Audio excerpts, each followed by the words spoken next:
David se empieza a examinar su propia vida. Y se empieza a mirar, se empieza a preguntar, dice, ¿quién podrá entender sus propios errores?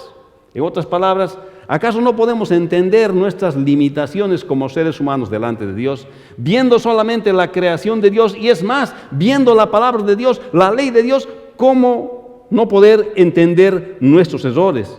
Y David mismo se responde y dice, líbrame de los que me son ocultos.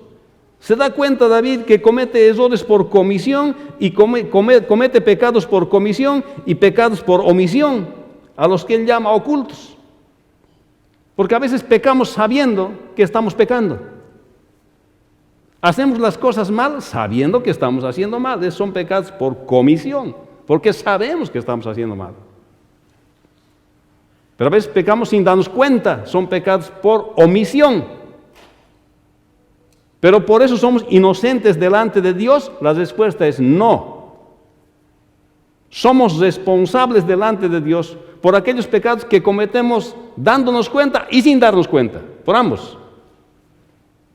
Por eso David está diciendo aquí, frente a la revelación de Dios, frente a la revelación general y específica de Dios, frente a la naturaleza que revela a Dios y frente a la palabra de Dios, está diciendo, ¿quién podrá entender sus propios errores? Está reflexionando sobre su propia vida. Le pide a Dios que le libre de esos errores. Hermanos, no hay forma de librarse de esos errores si uno no tiene a Cristo en su corazón. Necesita un Salvador. Era el deseo de David librarse de esos errores, pero estaba mirando en el futuro la venida del Señor Jesucristo.